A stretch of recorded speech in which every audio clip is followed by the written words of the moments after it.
Hello, and welcome to the Transmission X Midnight News. Well, it was intended to be. Last night, I sat down to record and started looking at the propaganda of the day, ready to give you the real story. I created the Midnight News to be something I could do rather quickly. I can spot propaganda and weed out the real story most days almost immediately. I thought that was going to be the case last night, but here I am, writing my findings 14 hours later. The story I will be uncovering was what I was able to read in between the headlines. The headlines from yesterday were headlines involving the hurricane and the dangers of disinformation and misinformation. One was low-key advertising for Tesla's new robotaxi, but the real story was again the attack on information control. Here's a clip from Hillary Clinton before we even get started. If you are in the camp of doubting that they want complete control of information, just give it a listen. Facebook or Twitter X or Instagram or TikTok, whatever they are, if they don't moderate and monitor the content, we lose total control. And there it was, straight from the demon's lips herself. Anyway, the headlines yesterday, which I originally sat down to pick apart for you, thought it was going to be quick. They were much like the day before. But sometimes you pick up a story because something personally happens to you. And that's what happened to me last night. I sat down at midnight, expecting to be able to pick this apart, put it together. I mean, almost live. But again, that was far from the case here. I found a massive story, potentially still developing. And it kind of blew me away. What I found was a huge strike in the information war. Yesterday, there was a critical cyber attack on the Internet Archive, and it's not the first one, but it was a big one. It exposed over 31 million users' information, basically what you search for, your username, your passwords, all of that. And I just so happened to have gotten two alerts on both days, the 9th and the 10th, when this happened. It happened in previous months before, but we'll focus on the attacks now. On my CreditWise, my credit card, CreditWise notified me and said, your information's no longer secure. They're talking about my email address. And I didn't think anything of it, like I said the other night.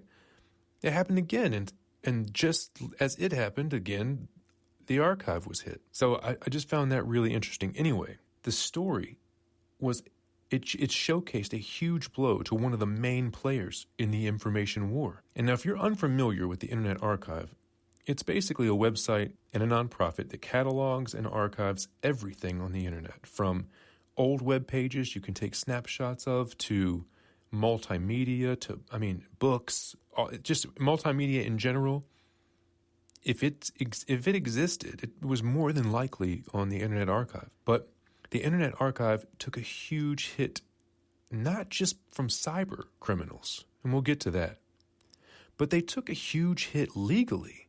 So, of course, when I saw this, it was a small little story, and I forgot which website I saw it on, but I found it, and I was like, well, this is interesting. I looked up, who would want to attack the Internet Archive? I mean, the guy who founded it, Brewster Lurton Kahle, K-A-H-L-E, or Kahle, however he wants to pronounce it.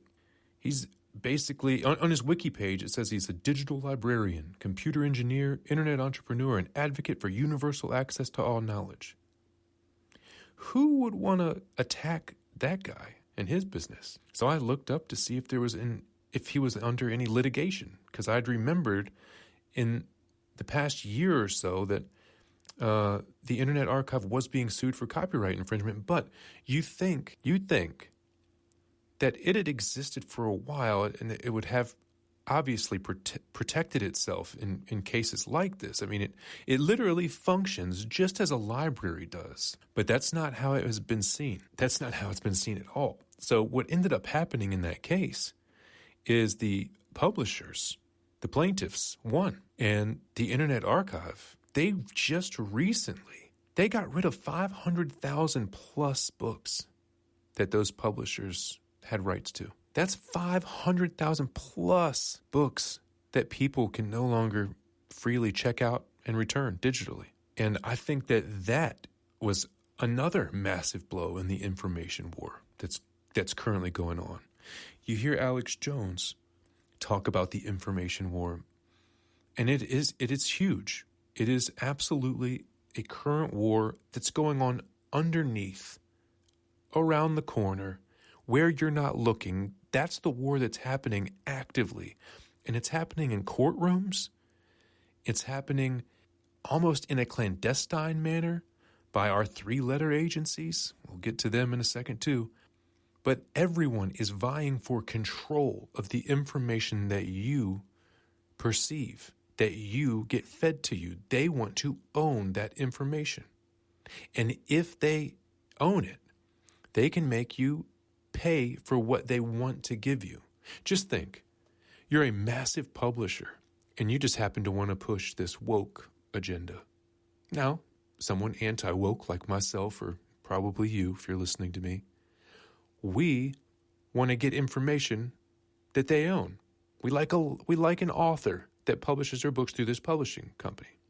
Well, they find out that you are the way that you are, or that author said something they didn't like, and boom, the book disappears.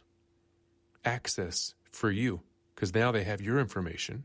Obviously, your access disappears. That's a big problem, folks. That is how you change consciousness. That is how you change the perception of entire generations. And we can't sit idly while this goes by. We have to do something. We have to say something. We have to oppose this. This is freedom of speech, but it's bigger than freedom of speech. It's this freedom of information. That's a freedom that's not talked about enough. That's not even mentioned. Freedom to get information. God wanted you to come here to be able to learn inwardly, outwardly about everything freely, to form your own voice, your own opinions, to be sovereign human beings, not to be slaves.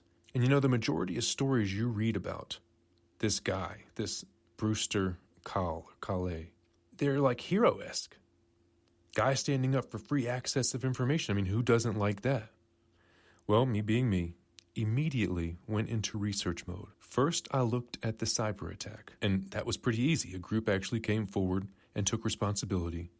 So this part, like I said, was pretty easy. They go by the name, and there's two ways I've seen it pronounced or spelled or formed, Black Meta _SN or SN Black Meta or Dark Meta. You can look those terms up and you'll see they even have a channel on Telegram. And I thought that was weird. I was like, well, how if they're breaking the law? I mean, did they just do it this once? And it just didn't make sense. And I didn't think much of them, and I kept researching. And I looked into the case for the Internet Archive for the copyright infringement case. And like I said, 500,000 digitized copies of books belonging to publishers, gone. Okay. Dig a little more, and I found out something interesting. The Internet Archive not only was sued by 4 of the largest publishers, I mean, and overall media conglomerates of the world. I mean, these companies are companies within companies, companies within those companies. They're huge.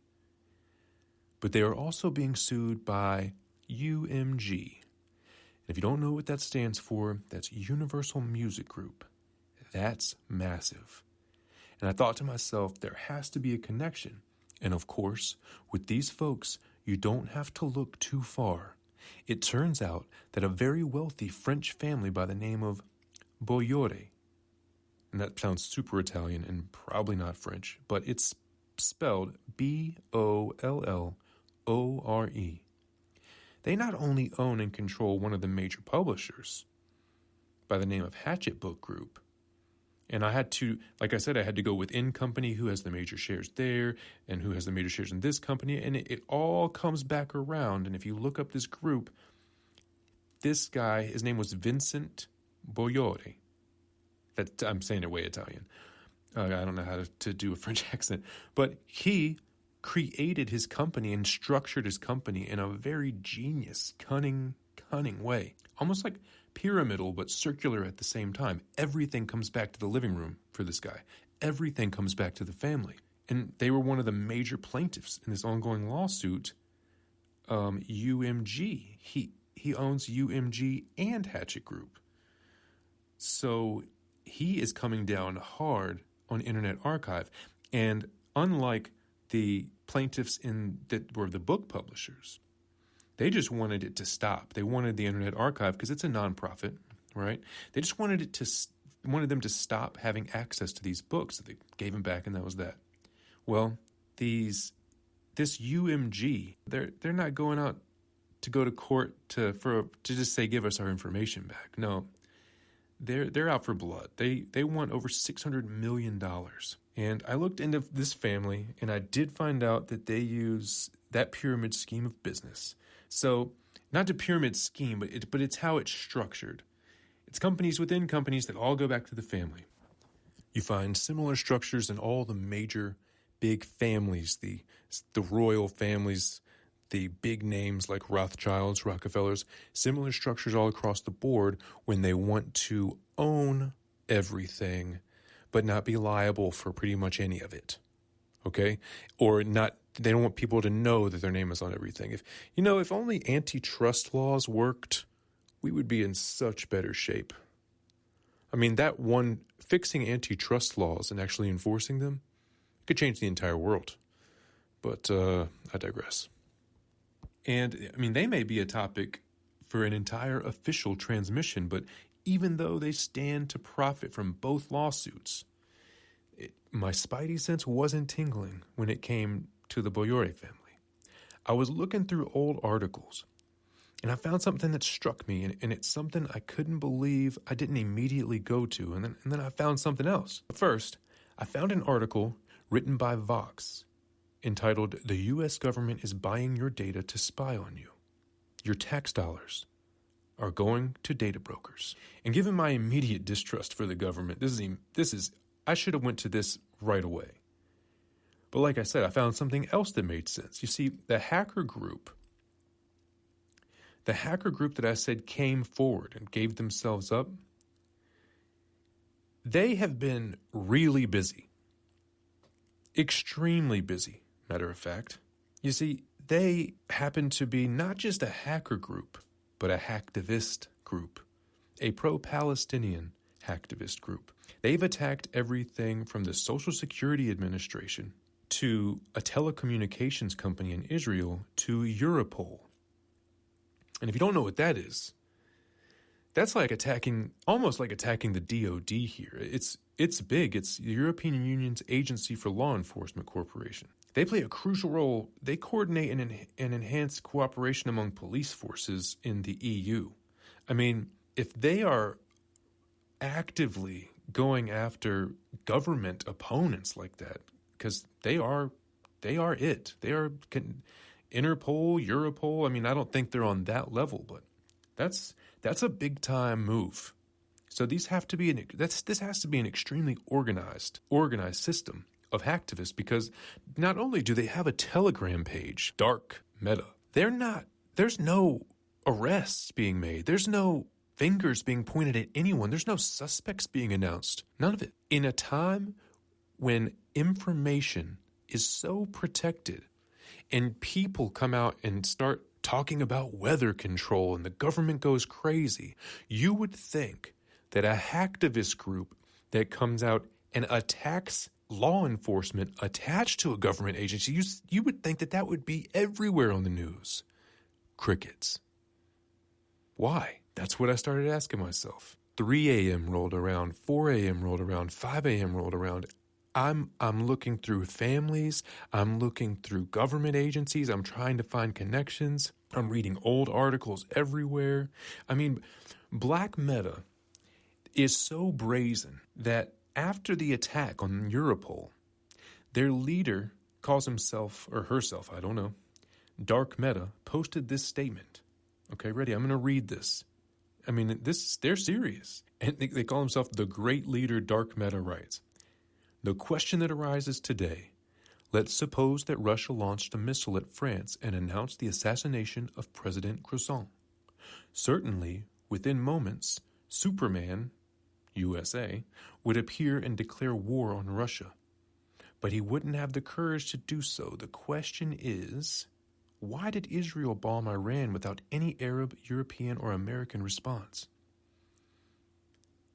From this, we can conclude that European, international, and American laws are unnecessary because the only law that gives them power, or the only law that governs, is power and money. This cheap law is always used under the pretext of fighting terrorism. But when it comes to Israel, which uses guided missiles and violates airspace of more than 3 countries, isn't that terrorism? How can this be considered a heroic act? Congratulations, you've earned the fires of hell from us. That is making a statement. That is openly saying, I don't care if you know that we're doing it. You're not going to do anything about it. And then, of course, today, I turn on Fox News. I'm tired. I haven't slept. And the propaganda begins immediately in an uproar over anti-Semitism. This tells me somebody did something or is about to do something.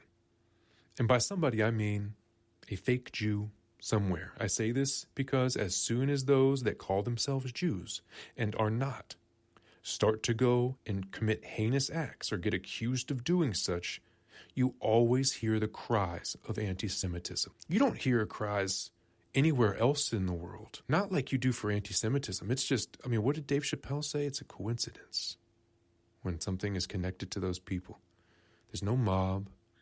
There's no elite. They're just Jews. And I'm here to tell you that that's not true. Your regular Jewish friend is not the people committing these acts. I don't know. You might know one, but no, they have, just like we all have, they have their elite. Their elite just so happen to be extremely, extremely, extremely well-placed and powerful. And as much as they can be, their voices are out there in the forefront when their percentage of population is so small. Keep that in mind, because those elite are truly elite. They read the Talmud. They believe things that you wouldn't even be able to comprehend. But like I said, I would do a official long transmission, and it's much needed on this topic. But back to the story. I did find out that Brewster has a Jewish background. So is a random so-called hacktivist group coming out of the woodwork, even after Brewster's going into litigation and is still suffering through litigation. I mean, they're going after Internet Archive. They're going after but one of the main free resources out there to the regular public, to regular Joe Schmo. Anyone can go on archive.org and you can find information on anything as long as you know how to use it and search for it. They're actively attacking that organization, all of its multimedia, and the Internet Archive is huge. He once likened it to Alexandria, the Library of Alexandria 2.0. I mean, you would figure that Bezos would be openly going after him, right? Or someone like that, or Elon would be in this mix. But it's Black Meta. It's a hacktivist group, a pro-Palestinian hacktivist group. And you know what? They say that, but that doesn't mean they're pro-Palestinian. They may just be calling out exactly what they're seeing. But still, why do you go after this website that gives people free information, all information, and allows you to go back to see websites that were scrubbed? As a researcher, I scour the internet and I use archive.org quite a bit. And of course, that's what brought me to this story. I'm sitting there researching and looking through news, and I couldn't log in. I saw the website was disabled. And then I found the story. That's what I had to do to find out that one of the largest databases of information available to you, to me, is gone. It's being attacked. It wasn't available. So in any event, Palestinians, I mean, they're Semitic, right? So why, if you're standing up for Palestine, Why do you have to be anti-Semitic? Why can't you call Netanyahu out for exactly what he's doing and question whether it's good or it's bad? It seems to be they're the only people you can't question. Like I said, that will be for another transmission, because I'm not just being anti-Semitic or anti-Israel. I'm not. The people are totally different from the people that rule the country. There is a big difference between your average Hebrew-speaking, Tanakh reading, Torah reading Jewish person than some of the most vile people I've ever studied happen to be some of the biggest Zionists I've ever read about. And there's a difference. So is this activist group, Black Meta, are they going after Jews in general, or are they going after specific ones? Are their targets random because they just want to show off? Or are these hacktivist hits and they're going after information regardless? If they were really good guys, they wouldn't go after archive.org just because Brewster might be of Jewish descent. But they obviously don't care. So who has motive to go after all of these?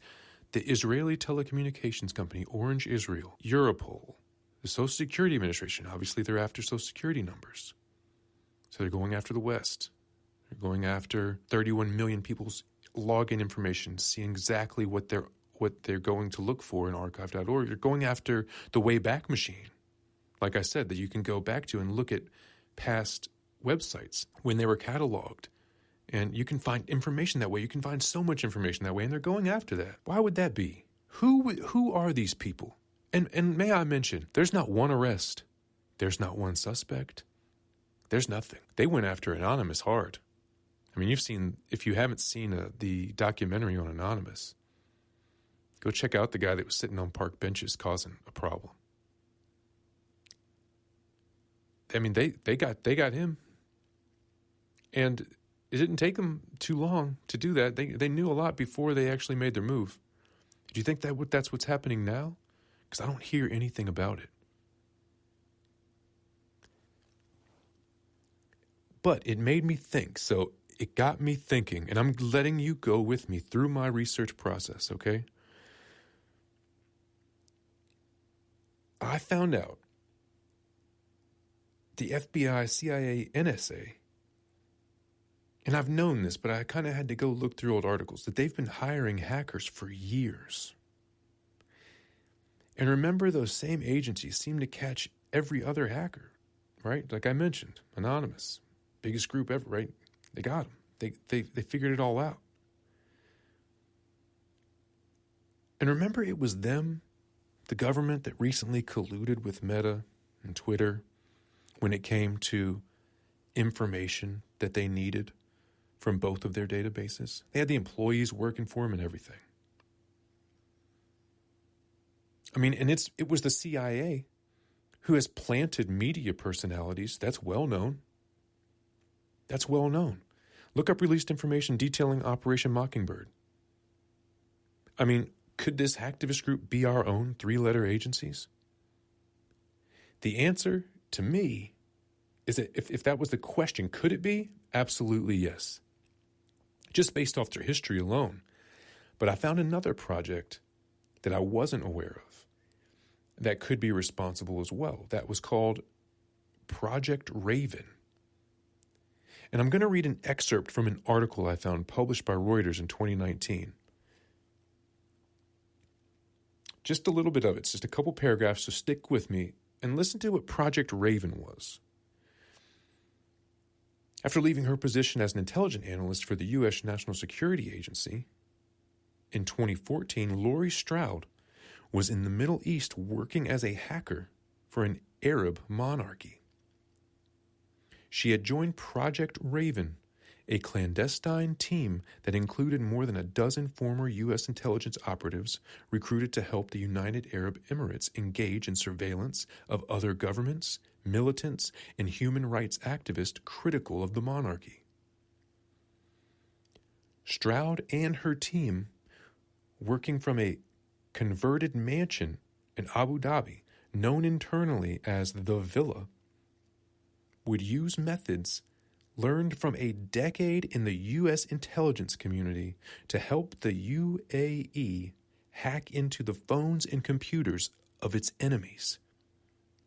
Stroud had been recruited by a Maryland cybersecurity contractor to help the Emirates launch hacking operations, and for 3 years, she thrived in the job. But in 2016, the Emiratis moved Project Raven to UAE cybersecurity firm named Dark Matter. Dark Matter. Before long, Stroud and other Americans involved in an effort to say they saw the mission cross a red line, targeting fellow Americans for surveillance. In quotes, Stroud says, "I am working for a foreign intelligence agency who is targeting U.S. persons." She told Reuters, "I am officially the bad kind of spy." The story of Project Raven reveals how former U.S. government hackers have employed state-of-the-art cyber espionage tools on behalf of a foreign intelligence service that spies on human rights activists, journalists, and political rivals.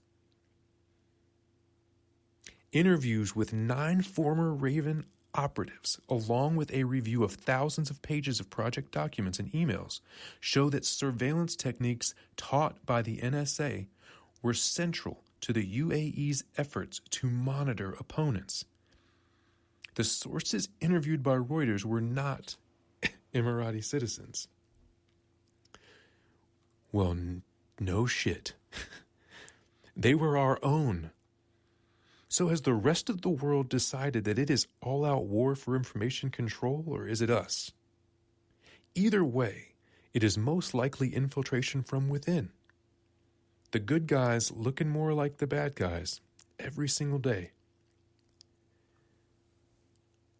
So thank you for joining me and not listening, or maybe you did listen to, but we are unraveling the stories of the day here at Transmission X's Midnight News. While you're listening to the Operation Mockingbird news on your TV, or go on reading the propaganda they push at you, always remember that midnight will be a time that I will hopefully be here to help unravel the web of deceit and do my best to provide you with the real story. Thank you for joining me today for the Transmission X Midnight News. Let's all remember to be the light that may help bring those we care about out of the darkness. Let's remember to seek the truth, but most importantly, always, always, always be ready.